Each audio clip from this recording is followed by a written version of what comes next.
En el año 1562, bajo un cielo que ardía como una sentencia, la plaza de Brujas se despertó con un silencio que pesaba más que el aire mismo. No era el canto de los pájaros ni el murmullo de los mercaderes lo que llenaba el alba. Era el crujir de una soga, tensa, áspera, mordiendo la carne de un hombre que aún respiraba, colgado, no muerto, sino vivo, suspendido en una danza grotesca entre la vida y la muerte. Sus manos, atadas, temblaban, sus ojos, abiertos, buscaban un cielo que no ofrecía clemencia. La multitud apretada en las calles empedradas no apartaba la mirada. Algunos susurraban plegarias, otros, con rostros endurecidos por el morbo, esperaban el próximo gemido. ¿Qué lleva a una sociedad a convertir el sufrimiento en espectáculo? Hoy, en el archivo del horror, desenterramos una de las prácticas más crueles de la historia, el suplicio de colgar vivos a los condenados, un castigo que no buscaba matar, sino prolongar la agonía hasta que el cuerpo, o la mente, se quebrara. Si este descenso a los abismos del pasado te atrapa,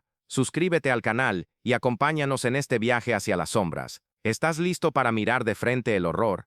El amanecer de la horca viva no comenzó en un solo lugar ni en un solo momento. Este castigo, tan antiguo como la crueldad misma, se arraiga en los cimientos de sociedades que veían en el dolor un mensaje. En la Europa del siglo XVI, las plazas públicas eran más que mercados o lugares de encuentro. Eran escenarios donde el poder se exhibía, donde la justicia se convertía en teatro, y donde el sufrimiento de un hombre podía ser una advertencia para miles. Imagina una plaza al alba, el sol apenas despuntando, tiñendo de rojo las piedras desgastadas. En el centro una estructura de madera, tosca, astillada, erguida como un dedo acusador hacia el cielo. De ella cuelga una jaula, o quizás solo una soga, y en ella un cuerpo, no un cadáver, no aún, un cuerpo que se retuerce, que respira con dificultad, que lucha contra la gravedad y el tiempo. El aire huele a sudor, a miedo, a tierra húmeda. El zumbido de las moscas comienza a acercarse, atraídas por el calor de un cuerpo que aún no se rinde. ¿Qué sentías al mirar esa escena? ¿Miedo? ¿Fascinación? O tal vez, en lo más profundo, una inquietante indiferencia. Este no era un castigo para los débiles de espíritu.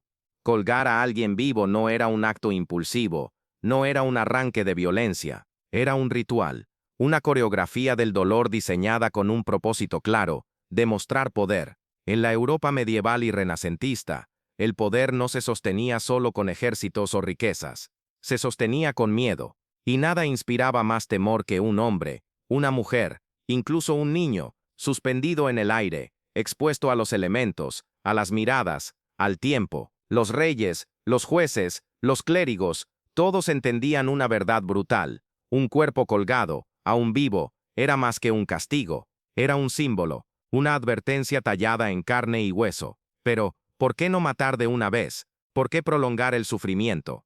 La respuesta es tan simple como aterradora, porque la muerte rápida no dejaba huella. Un hacha, una espada, incluso una hoguera, ofrecían un final. Pero colgar a alguien vivo era un espectáculo que podía durar días, semanas, un recordatorio constante de lo que le esperaba a quien desafiara al poder. Las víctimas no eran siempre criminales. A veces, eran rebeldes. A veces, herejes. A veces, simplemente alguien que había ofendido al hombre equivocado. En los registros de la época, encontramos nombres olvidados, pero también historias que estremecen. Tomemos por ejemplo a Peter, un panadero de Brujas en el año 1562. Su delito, haber robado un saco de grano para alimentar a su familia en un invierno cruel. La sentencia no fue la muerte inmediata, fue algo mucho peor. Lo izaron en una jaula de madera, suspendida a 3 metros del suelo, en la plaza central. No había suelo bajo sus pies, solo el vacío. Sus muñecas, atadas con cuerdas ásperas, comenzaron a sangrar al primer día. El sol quemaba su piel durante el día. La noche traía un frío que calaba hasta los huesos. La sed, el hambre, el peso de su propio cuerpo tirando de sus articulaciones. Cada movimiento era una puñalada. Cada respiro, un esfuerzo. La multitud pasaba. Algunos arrojaban piedras, otros escupían, otros simplemente miraban, como si el sufrimiento ajeno fuera un cuadro en una galería. ¿Qué pensaban al verlo? ¿Sentían justicia, o solo alivio de no estar en su lugar? El diseño de este suplicio era tan cruel como ingenioso. A diferencia de la horca moderna, que buscaba romper el cuello en un instante, Aquí la muerte no era el objetivo inmediato. Las sogas se anudaban cuidadosamente para no asfixiar, sino para sostener. A veces, se usaban jaulas o ganchos, asegurando que el cuerpo permaneciera suspendido, expuesto, pero vivo. El condenado podía estar consciente durante días, a veces semanas, dependiendo de su resistencia, del clima, de la voluntad de los verdugos. El cuerpo humano, frágil pero obstinado, luchaba por sobrevivir.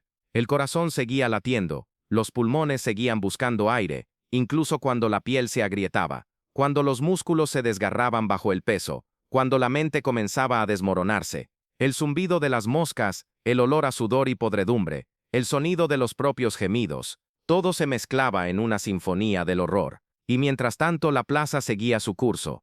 Los mercaderes vendían pan, los niños jugaban, la vida continuaba, indiferente, alrededor de un hombre que se desvanecía lentamente ante los ojos de todos. Este castigo no era solo físico, era psicológico, era social. Colgar a alguien vivo era despojarlo de su humanidad, convertirlo en un objeto, en un espectáculo. Los condenados no solo sufrían el dolor de su cuerpo, sufrían la humillación de ser observados, juzgados, olvidados. Sus nombres, sus historias, se diluían en la memoria colectiva. Pieter, el panadero, no era más que el hombre de la jaula para quienes pasaban por la plaza. Su vida, sus sueños, su familia, todo reducido a un cuerpo que se balanceaba bajo el sol y la lluvia. ¿Te has detenido a pensar en lo que significa ser borrado así? No solo morir, sino ser convertido en un mensaje, en una advertencia, en una nota al pie de la historia. Y sin embargo, este no era un fenómeno aislado. Desde las tierras de Flandes hasta los reinos de Inglaterra, desde las ciudades italianas hasta los confines del Imperio Otomano, la práctica de colgar vivos a los condenados se repetía. Cada cultura, cada época, le daba su propio giro macabro. En algunos lugares, los cuerpos eran exhibidos en cruces o postes. En otros, se usaban jaulas para prolongar el suplicio. En todos, el propósito era el mismo: mostrar al mundo que el poder no toleraba desafío. Pero, ¿qué dice esto de nosotros? ¿Qué revela de una humanidad capaz de diseñar tal sufrimiento? En el archivo del horror, no solo contamos estas historias para estremecerte, las contamos para que mires de frente la oscuridad que habita en nuestra historia, en nuestra naturaleza. Si este relato te ha atrapado, si sientes el peso de estas verdades, suscríbete al canal y únete a nosotros mientras seguimos desenterrando los horrores del pasado, porque el pasado no está muerto, solo está colgado, esperando a ser recordado. El aire está quieto, pesado, cargado con el olor a madera húmeda y sangre seca. Una soga cruje, tensa, sosteniendo un cuerpo que aún respira. No hay piedad en el diseño de esta máquina de dolor. Cada nudo, cada cuerda, cada astilla de madera, está pensada para prolongar la vida, no para extinguirla. El suplicio de colgar a alguien vivo no comienza con la muerte, comienza con la espera, comienza con la certeza de que el final llegará, pero no pronto. Imagina el momento: el condenado, suspendido en el aire, siente el peso de su propio cuerpo tirando hacia abajo, desgarrando músculos, aplastando articulaciones. La plaza, abajo, bulle con murmullos, pero para él, el mundo se reduce a una cuerda áspera, a un dolor que crece como una marea. ¿Qué se siente al estar atrapado en un cuerpo que se niega a rendirse, pero que no puede escapar? Hoy, en el archivo del horror, nos sumergimos en la mecánica de este tormento. Un arte oscuro donde la crueldad se perfeccionó hasta convertirse en un espectáculo de sufrimiento interminable. El proceso comenzaba mucho antes de que la soga tocara la piel. En las plazas de Europa, en el siglo XVI, los verdugos no eran simples ejecutores, eran artesanos del dolor, hombres que conocían el cuerpo humano tan bien como un médico, pero con un propósito opuesto. La preparación era meticulosa. Primero, elegían la soga, gruesa, áspera, tejida con fibras que se clavaban en la carne con cada movimiento. No era suficiente con atar. La cuerda debía morder, debía recordar al condenado su lugar en cada instante. A veces, se usaban jaulas de madera o hierro, diseñadas para contener el cuerpo sin permitirle descanso. Estas jaulas, toscas y llenas de astillas, eran apenas más grandes que el torso de un hombre. No había espacio para moverse, para aliviar la presión, para respirar con libertad. En otros casos, se recurría a ganchos, afilados y oxidados, que atravesaban la ropa y la piel, anclando al condenado a un poste o una cruz. Cada elección era un cálculo. Cada detalle, una sentencia. ¿Cómo podía un ser humano idear algo tan preciso en su crueldad? El condenado era izado con lentitud, no había prisas. El verdugo tiraba de la cuerda, y el cuerpo ascendía, centímetro a centímetro, hasta quedar suspendido. La multitud, si estaba presente, enmudecía. El crujir de la madera, el roce de la soga, el primer gemido del condenado. Todo resonaba en la plaza como un eco de fatalidad. Una vez arriba, el verdadero suplicio comenzaba. La gravedad se convertía en enemiga. El peso del cuerpo tiraba hacia abajo, estirando los brazos, aplastando los hombros. Las muñecas, atadas con nudos implacables, empezaban a sangrar. La piel se desgarraba, dejando hilos de carne expuesta al aire. El sol quemaba durante el día, convirtiendo la piel en una costra reseca. La noche traía un frío que se filtraba hasta los huesos, haciendo temblar un cuerpo que ya no tenía fuerzas para resistir. Y sin embargo resistía, porque el cuerpo humano es obstinado, incluso cuando la mente suplica el final. ¿Alguna vez has sentido un dolor tan intenso que parece eterno? Ahora imagina que ese dolor no termina, que crece con cada hora, con cada respiro. El sufrimiento físico era solo una parte. La mente, atrapada en un cuerpo que colgaba como un trofeo, comenzaba a desmoronarse. El condenado no podía dormir, no podía descansar. Cada movimiento, por pequeño que fuera, era una puñalada. Intentar levantar la cabeza, cambiar el peso de una pierna a otra, buscar un instante de alivio, todo era inútil. La sed llegaba primero, una sed que quemaba la garganta como si fuera arena. Luego, el hambre, un vacío que retorcía el estómago hasta convertirlo en un nudo. Pero lo peor no era el hambre ni la sed, era la exposición. Estar colgado, vivo, ante los ojos de todos, era ser despojado de toda dignidad. Los transeúntes pasaban, algunos miraban con lástima, otros con desprecio. Algunos arrojaban piedras o restos de comida podrida, otros simplemente seguían su camino, como si el hombre suspendido no fuera más que un adorno en la plaza. ¿Qué se siente al ser reducido a nada, a ser un objeto, un mensaje, un espectáculo? El cuerpo, mientras tanto, luchaba por sobrevivir. El corazón latía con esfuerzo, bombeando sangre a través de venas comprimidas por la postura. Los pulmones se esforzaban por inhalar, pero cada respiro era una lucha contra el peso del cuerpo, contra las cuerdas que apretaban el pecho. La piel, expuesta al sol, al viento, a la lluvia, comenzaba a agrietarse.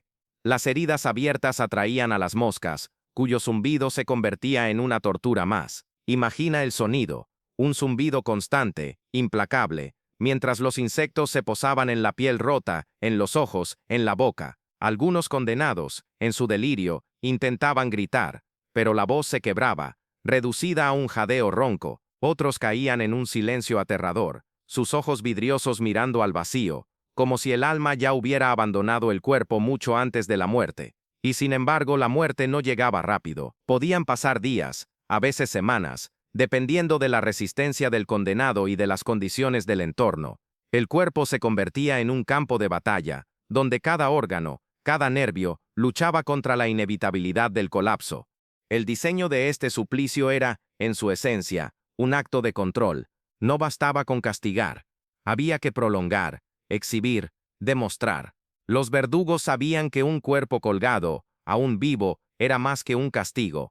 Era un mensaje grabado en carne y hueso, un recordatorio de que el poder no toleraba desafío, pero también era un experimento cruel. ¿Cuánto podía soportar un ser humano antes de quebrarse?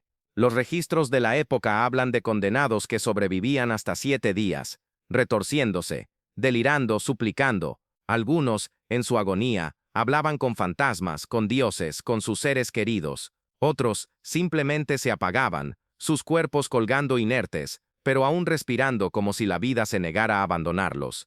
¿Qué nos dice esto de nuestra capacidad para infligir dolor? ¿Qué revela de una humanidad que no solo toleraba, sino que diseñaba, un sufrimiento tan calculado?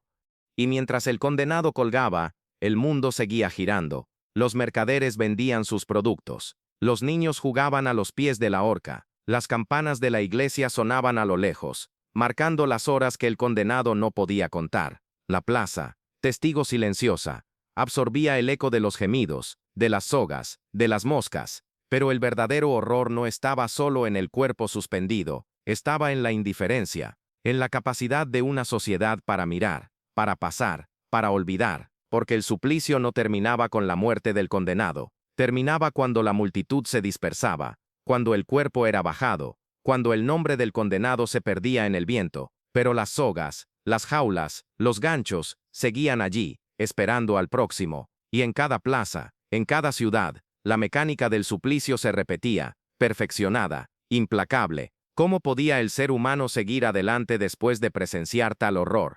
¿Cómo podemos, hoy, mirar atrás y no estremecernos? El sol se alzaba sobre la plaza, pero su luz no traía consuelo.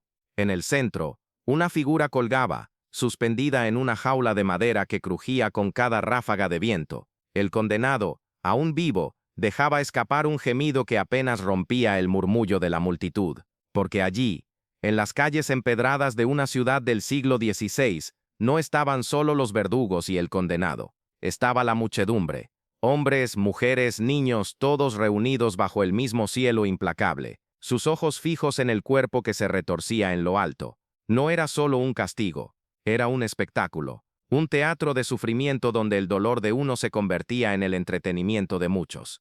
La plaza, con su olor a pan recién horneado, a estiércol y a sudor, se transformaba en un escenario donde la crueldad humana se exhibía sin pudor. ¿Qué lleva a una multitud a reunirse para presenciar el horror? ¿Qué parte de nosotros, incluso hoy, se siente atraída por lo macabro?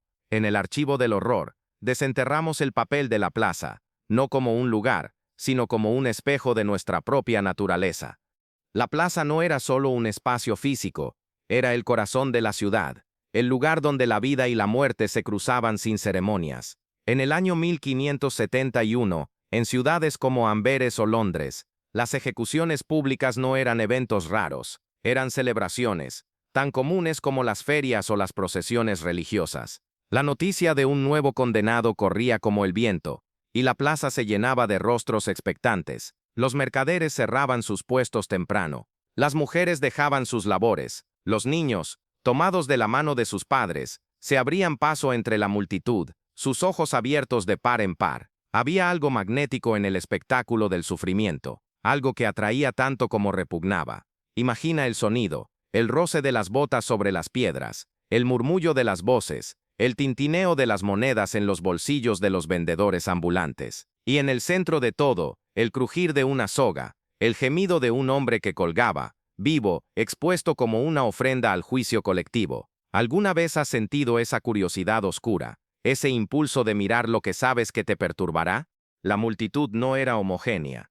Cada rostro traía su propia historia, su propia razón para estar allí. Algunos venían por justicia, convencidos de que el condenado merecía su destino. Un ladrón, un hereje, un traidor.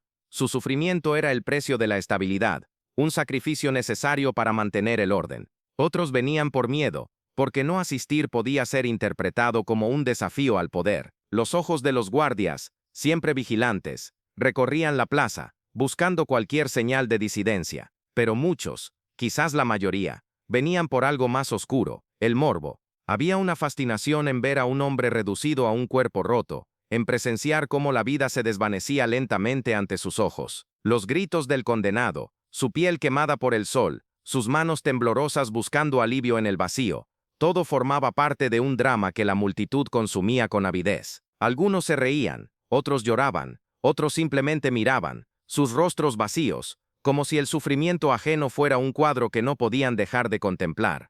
¿Qué dice esto de nosotros? ¿Es el morbo una debilidad humana, o es algo más profundo, algo que nos define? El condenado, suspendido en el aire, era el centro del espectáculo, pero no el único actor. La plaza misma tenía vida. Los vendedores aprovechaban la ocasión, ofreciendo pan, cerveza, incluso pequeños amuletos para protegerse del mal que, decían, emanaba de los condenados. Los niños jugaban entre las piernas de los adultos, ajenos al horror, o quizás demasiado jóvenes para entenderlo. Los clérigos, con sus túnicas negras, murmuraban sermones sobre el pecado y la redención, mientras sus ojos no se apartaban del cuerpo que colgaba, y los músicos, a veces tocaban melodías discordantes, como si quisieran subrayar la tragedia con sus notas. Todo era parte del espectáculo, una coreografía macabra donde el sufrimiento se mezclaba con lo cotidiano. El olor a carne quemada por el sol se confundía con el aroma de las especias del mercado. El sonido de los gemidos se perdía entre las risas y las conversaciones. La plaza vivía, respiraba, mientras un hombre moría lentamente ante los ojos de todos. ¿Cómo podían seguir adelante? Como si nada hubiera pasado. ¿Cómo podían comer, reír, vivir, mientras un ser humano se desvanecía a pocos metros? El papel de la multitud no era pasivo, no eran simples espectadores. Eran parte del castigo. Sus miradas, sus murmullos, sus insultos, amplificaban el sufrimiento del condenado. Algunos arrojaban piedras, no con fuerza, sino con desprecio, como si quisieran recordarle al condenado su lugar. Otros, más audaces, gritaban insultos, llamándolo ladrón, traidor, hereje, pero también había quienes se acercaban con lástima, con una botella de agua o un trozo de pan, gestos pequeños que los guardias a menudo prohibían, porque la compasión, aunque rara, era peligrosa. Mostrar empatía por un condenado podía ser visto como un acto de rebeldía, y sin embargo, esos pequeños gestos de humanidad brillaban como luces en la oscuridad. Una mujer, tal vez una madre, dejaba caer un pañuelo empapado en agua a los pies de la jaula, esperando que alguien lo recogiera para el condenado. Un anciano susurraba una plegaria, sus manos temblando mientras los guardias lo observaban. Pero eran excepciones. La mayoría miraba, juzgaba, olvidaba. ¿Qué habrías hecho tú, de pie en esa plaza? ¿Habrías mirado con desprecio, con lástima, o habrías girado la cabeza, incapaz de soportar la verdad? El espectáculo de la plaza no era solo un castigo para el condenado, era una lección para todos. Los reyes, los jueces, los clérigos, sabían que el verdadero poder no estaba en la soga, sino en los ojos que la miraban. Cada cuerpo colgado, cada gemido, cada día de agonía, era un mensaje. Esto es lo que le pasa a quien desobedece. La multitud, al presenciar el suplicio, se convertía en cómplice del poder. Su presencia legitimaba el castigo, lo convertía en algo necesario, inevitable, y al mismo tiempo los deshumanizaba, porque al mirar a un hombre reducido a un cuerpo roto, a un objeto suspendido en el aire, la multitud aprendía a ver a los demás como menos que humanos. El condenado no era una persona, era un símbolo, una advertencia, un espectáculo. Y en esa transformación, algo se perdía, algo en la multitud, en la plaza, en la humanidad misma. ¿No es eso acaso el verdadero horror? No solo el dolor del condenado, sino lo que su sufrimiento hacía con quienes lo presenciaban. Y sin embargo, la plaza no siempre estaba llena. Con el paso de los días, la novedad del espectáculo se desvanecía. Los gemidos del condenado se volvían más débiles, su cuerpo más inmóvil. La multitud se dispersaba buscando otras distracciones, otras historias, pero el condenado seguía allí, colgando, olvidado por todos menos por las moscas y el viento. La plaza recuperaba su ritmo, los mercaderes abrían sus puestos, los niños jugaban, las campanas sonaban, el sufrimiento, que había sido el centro de todo, se convertía en un eco lejano, en un detalle más del paisaje, y cuando el condenado finalmente moría, cuando su cuerpo era bajado, la plaza no se detenía, no había luto, no había memoria, solo una soga vacía, lista para el próximo. ¿Qué nos dice esto de una sociedad que podía mirar, consumir y olvidar con tanta facilidad? ¿Qué nos dice de nosotros que hoy miramos estas historias y sentimos, quizás, el mismo impulso de apartar la vista? En la penumbra de una sala de piedra, iluminada solo por el parpadeo de las antorchas, un hombre encapuchado ajusta una soga con dedos precisos, como si estuviera tejiendo un tapiz de fatalidad. No actúa solo. Detrás de él, en las sombras, están los rostros de aquellos que han ordenado este suplicio, un rey con la corona ladeada, un juez con la pluma aún goteando tinta, un clérigo susurrando versos de justicia divina. Ellos no tocan la soga, no sienten el peso de la madera ni el calor de la sangre, pero son ellos quienes deciden, son ellos quienes convierten un cuerpo vivo en un espectáculo de sufrimiento, que lleva a un hombre a ordenar que otro sea colgado, no para morir, sino para languidecer ante los ojos de todos, que impulsa a un ser humano a diseñar un dolor tan calculado, tan prolongado. En el archivo del horror, nos adentramos en los corazones y las mentes de los verdugos, los jueces y los reyes, para desenterrar las razones detrás de esta barbarie, porque el verdadero horror no siempre está en la soga, sino en las manos que la anudan. El verdugo, con su capucha negra y sus manos callosas, era la figura más visible, pero no la más poderosa. En las plazas de Europa, en el siglo XVI, el verdugo era un instrumento, un ejecutor de voluntades ajenas, A menudo, era un hombre marginado, temido y despreciado por la misma sociedad que dependía de su labor. Vivía en los márgenes, en casas apartadas, marcado por el estigma de su oficio. Pero su trabajo era esencial. Él era quien izaba al condenado, quien ajustaba las cuerdas para que no mataran de inmediato, quien aseguraba que el cuerpo colgara vivo, expuesto, durante días. Cada nudo era una decisión, cada tirón de la soga, un acto de precisión. Pero, ¿qué sentía al hacerlo? ¿Era solo un hombre cumpliendo órdenes, o había algo más? Algunos relatos de la época hablan de verdugos que bebían hasta perder el sentido, como si el licor pudiera borrar el eco de los gemidos. Otros, más fríos, trataban su trabajo como un arte, perfeccionando cada detalle del suplicio. Imagina sus manos, ásperas, manchadas de sangre seca, anudando una cuerda mientras la multitud murmura a lo lejos. ¿Era un monstruo o solo un hombre atrapado por las circunstancias?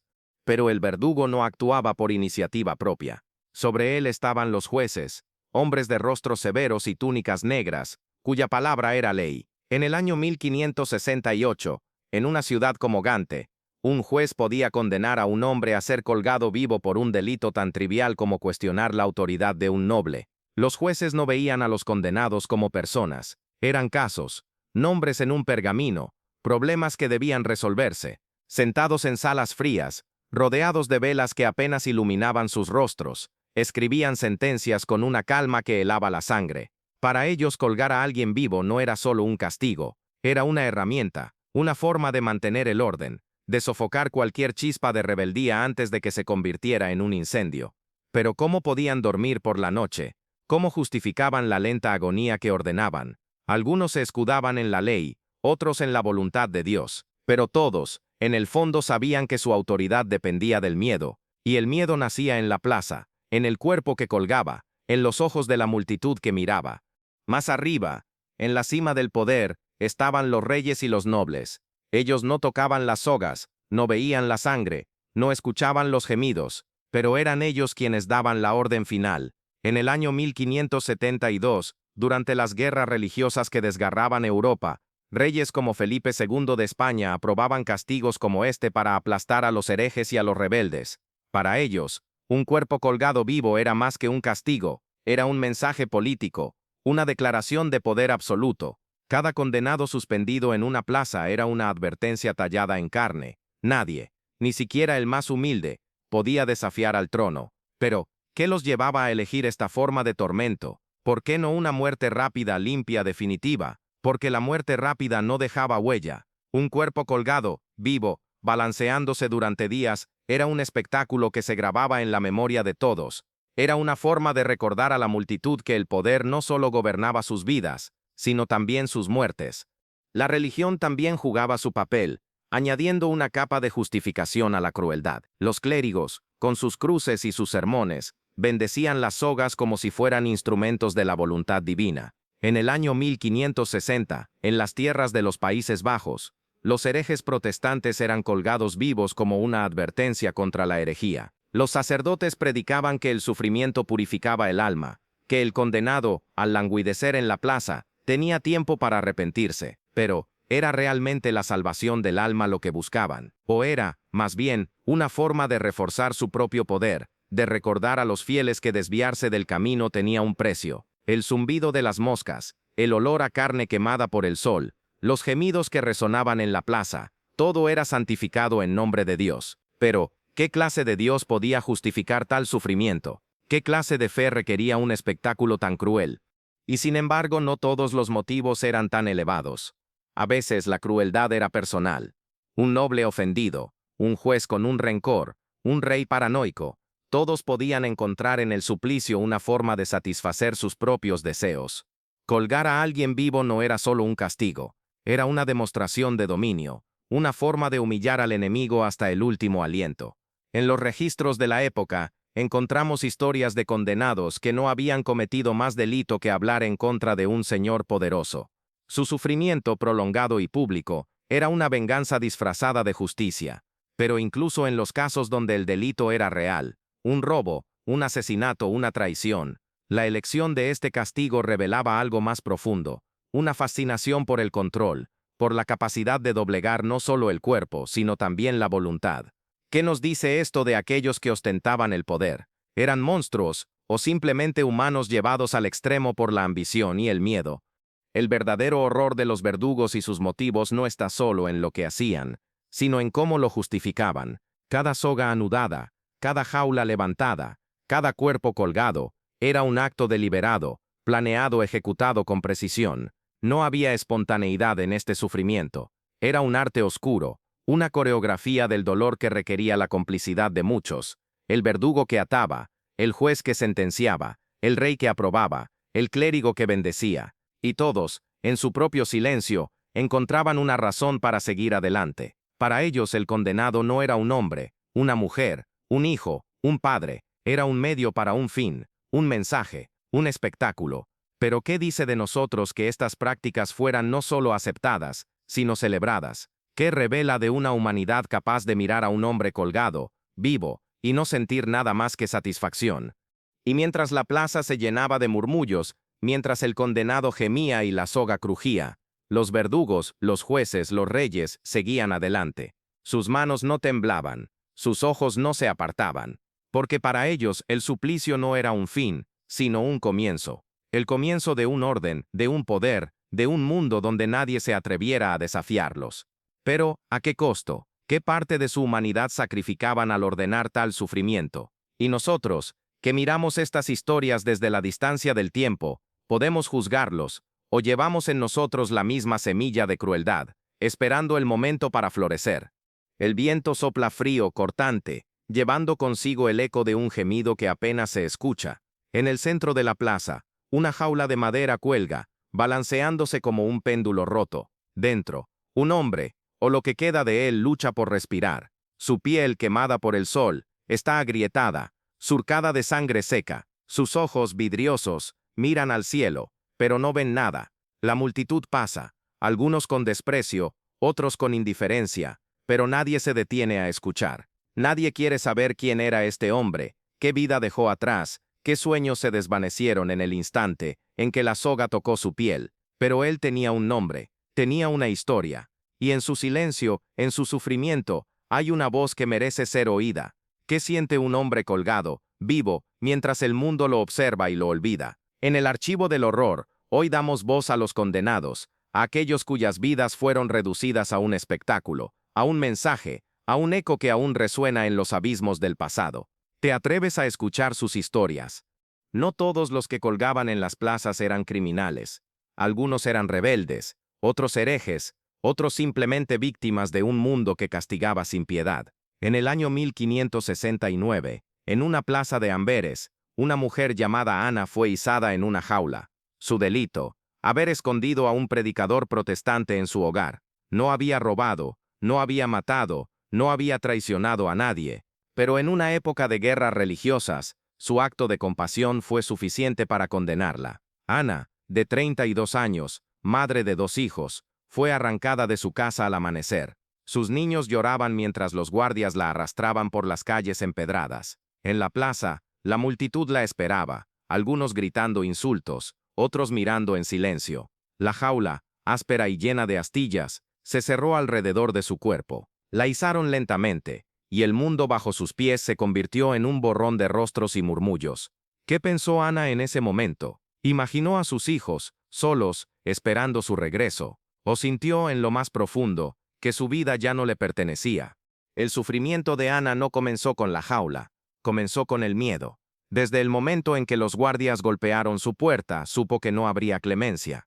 En la celda, encadenada, escuchó los rumores de su destino, no la muerte rápida de una espada, sino la lenta agonía de la plaza. Cuando la llevaron al centro de la ciudad, el aire olía a tierra húmeda y a miedo. La multitud la miraba, algunos con odio, otros con lástima, pero todos como si ella ya no fuera humana. La soga mordió sus muñecas, arrancando piel con cada movimiento. La jaula, demasiado pequeña para su cuerpo, la obligaba a encorvarse, a sentir cada astilla clavándose en su espalda. El primer día, el sol quemó su rostro, convirtiendo su piel en una máscara de dolor. La noche trajo un frío que calaba hasta los huesos, haciendo temblar un cuerpo que ya no tenía fuerzas. Y sin embargo, Ana seguía viva. Sus pulmones luchaban por cada respiro, su corazón latía con una obstinación que desafiaba la lógica, que la mantenía con vida. el amor por sus hijos, la esperanza de un milagro, o simplemente la cruel resistencia del cuerpo humano. La plaza no era silenciosa. El zumbido de las moscas, el murmullo de la multitud, el crujir de la madera, todo formaba una sinfonía que acompañaba su agonía. Ana, como muchos otros condenados, no podía escapar de los sentidos. El olor a su propia piel quemada, mezclado con el sudor y la sangre, llenaba sus fosas nasales. El sonido de las risas de los niños jugando a los pies de la jaula le recordaba a sus propios hijos, tan lejos, tan inalcanzables. Y la vista, oh la vista, una multitud que se movía como un río indiferente, mientras ella colgaba, expuesta, vulnerable. Algunos arrojaban restos de comida podrida, otros escupían, otros simplemente pasaban, sus ojos evitándola como si fuera un objeto, no una persona. Pero Ana no era un objeto, era una madre, una esposa, una mujer que había arriesgado todo por un acto de humanidad. ¿Cómo podía la multitud mirarla y no ver su dolor? ¿Cómo podían seguir adelante, mientras ella se desvanecía lentamente ante sus ojos? No todos los condenados tenían nombres registrados en los anales de la historia. Muchos, como Jan, un joven campesino de un pueblo cercano a Brujas en el año 1565, fueron olvidados por el tiempo. Jan, de apenas 19 años, fue acusado de robar un caballo para escapar de un amo cruel. Su sentencia: ser colgado vivo en una cruz de madera, en una plaza donde los viajeros pasaban sin detenerse. Jan no era un héroe, no era un mártir, era un muchacho que soñaba con una vida mejor, que corría descalzo por los campos y reía con sus amigos bajo el sol. Pero en la cruz no había risas, solo dolor. El primer día intentó gritar, suplicar, pero su voz se quebró, reducida a un jadeo ronco. El segundo día, la sed le quemaba la garganta, y el hambre retorcía su estómago como una garra. Para el tercer día, su mente comenzó a desmoronarse. Hablaba con su madre, muerta años atrás, le pedía perdón, le prometía que volvería, pero no había vuelta atrás. La cruz, la soga, la plaza, lo habían reclamado. ¿Qué sentías, Jan, mientras el mundo te miraba y te olvidaba? ¿Qué queda de un hombre cuando su nombre se pierde en el viento? El sufrimiento de los condenados no era solo físico, era un asalto a su humanidad. Colgados, expuestos, eran despojados de todo lo que los definía. Sus nombres, sus historias, sus esperanzas, todo se disolvía en la plaza, reducido a un cuerpo que se retorcía, a un espectáculo que la multitud consumía y descartaba. Algunos, en su delirio, encontraban formas de aferrarse a su identidad. Ana, dicen los registros, susurraba los nombres de sus hijos, como un mantra, como si repetirlos pudiera mantenerla viva. Otros, como Jan, se perdían en la locura, sus mentes fracturadas por el dolor y la humillación. Pero todos, en algún momento, enfrentaban la misma pregunta: ¿por qué? ¿Por qué ellos? ¿Por qué este sufrimiento? Y la plaza, indiferente, no ofrecía respuestas. Solo el zumbido de las moscas, el crujir de la madera, el murmullo de la multitud que seguía su curso. Estas voces, aunque silenciadas por el tiempo, no han desaparecido del todo.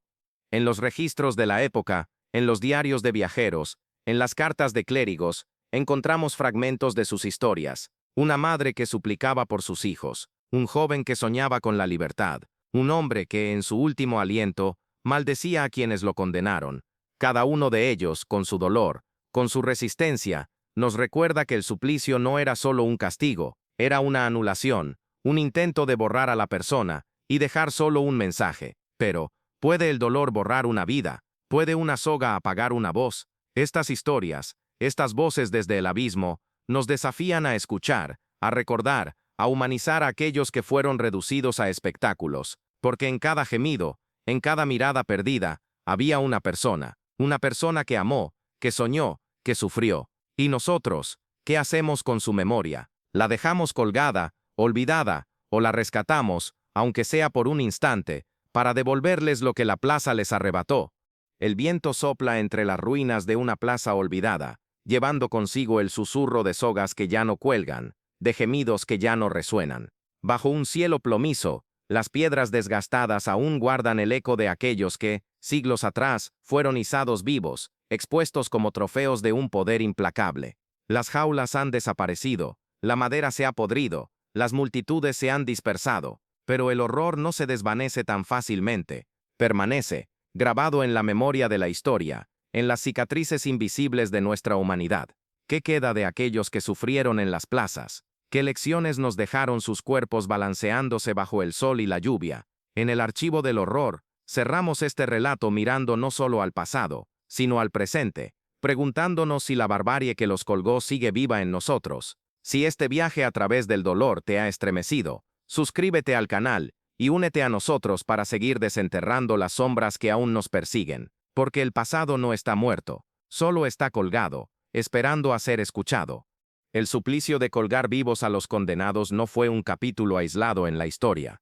En el siglo XVI, desde las tierras de Flandes hasta los confines del Imperio Otomano, esta práctica era más que un castigo, era una declaración, un espectáculo que definía el poder y moldeaba sociedades enteras. Pero su eco no se detuvo allí. A lo largo de los siglos, la idea de exhibir el sufrimiento como advertencia ha reaparecido, disfrazada de nuevas formas, pero con la misma esencia cruel. En el siglo XVII, las ejecuciones públicas evolucionaron, pero no desaparecieron. Las horcas dieron paso a guillotinas, a cadalsos, a nuevos métodos de castigo que seguían atrayendo multitudes. Incluso en el siglo XX, en los albores de la modernidad, el morbo por el sufrimiento ajeno encontró nuevos escenarios, linchamientos, ejecuciones televisadas, imágenes de guerra que circulaban como espectáculo. ¿Por qué, una y otra vez, volvemos a esta fascinación por el dolor? ¿Qué nos atrae a mirar, a consumir, a olvidar? El legado de los colgados no es solo una historia de sogas y jaulas, es una historia de poder. Los reyes, los jueces, los verdugos, todos entendían que un cuerpo suspendido, vivo, era más que un castigo. Era un mensaje grabado en carne, un recordatorio de que el orden se sostenía con miedo. Pero ese miedo no solo controlaba a la multitud, también moldeaba a quienes lo imponían. Cada soga anudada, cada sentencia dictada, era un paso más hacia la deshumanización, no solo de la víctima, sino de todos los que participaban en el espectáculo. Los verdugos, con sus manos manchadas de sangre, los jueces, con sus plumas firmando destinos, la multitud, con sus ojos fijos en el sufrimiento. Todos, de alguna manera, se convertían en cómplices de un sistema que convertía a las personas en objetos, en símbolos, en advertencias. Y nosotros, hemos escapado realmente de esa complicidad. Cuando miramos imágenes de violencia en nuestras pantallas, cuando compartimos historias de dolor, como si fueran entretenimiento, no estamos de alguna forma reunidos en la misma plaza. El sufrimiento de los colgados también dejó una marca en la cultura. En las canciones populares de la época, en los grabados que circulaban entre las ciudades, en los sermones de los clérigos, la imagen del condenado suspendido se convirtió en un símbolo. Para algunos, era una advertencia contra el pecado. Para otros, un recordatorio de la fragilidad de la vida. Pero para muchos, era simplemente una historia más. Un relato que se contaba en las tabernas, entre risas y cerveza, como si el dolor de un hombre pudiera reducirse a una anécdota. En los registros de Amberes, en el año 1570, encontramos menciones de baladas que hablaban de los colgados, de sus gemidos, de sus cuerpos balanceándose bajo la luna. Estas canciones no eran homenajes, eran trofeos, una forma de inmortalizar el espectáculo mientras se olvidaba a las personas. ¿Qué dice esto de nosotros? ¿Cómo podemos cantar sobre el dolor, pintarlo, escribirlo, y al mismo tiempo ignorar a quienes lo sufrieron? Pero no todo el legado es de olvido.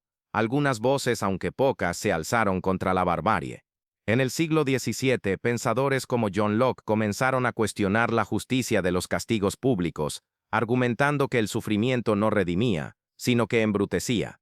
En los siglos siguientes, las ejecuciones públicas fueron desapareciendo en muchas partes de Europa, reemplazadas por prisiones, por sistemas que, al menos en teoría, buscaban reformar en lugar de destruir. Pero el eco de los colgados persiste. En cada acto de violencia pública, en cada exhibición de poder que usa el dolor como herramienta, podemos escuchar el crujir de las sogas, el zumbido de las moscas, los gemidos de aquellos que fueron olvidados. Y en el mundo moderno, donde las imágenes de sufrimiento se comparten con un clic, donde el dolor ajeno se convierte en contenido, la plaza sigue viva, cambió de forma, de escenario, pero no de esencia. ¿No es esto, acaso, el verdadero legado de los colgados? Una advertencia de que la crueldad no muere, solo se transforma. Reflexionemos por un momento. ¿Qué nos enseñan estas historias? No solo nos hablan de un pasado brutal, de un tiempo donde el sufrimiento era un espectáculo. Nos hablan de nosotros mismos, de nuestra capacidad para mirar el dolor y seguir adelante, para justificarlo, para olvidarlo.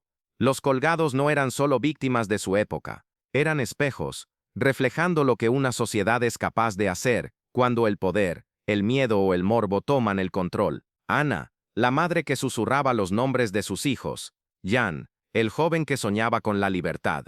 Peter, el panadero que solo quería alimentar a su familia. Sus historias no terminaron cuando sus cuerpos fueron bajados. Siguen vivas, susurrando desde el abismo, pidiéndonos que no apartemos la mirada, porque olvidarlas es permitir que la plaza, con su indiferencia, con su crueldad, siga existiendo.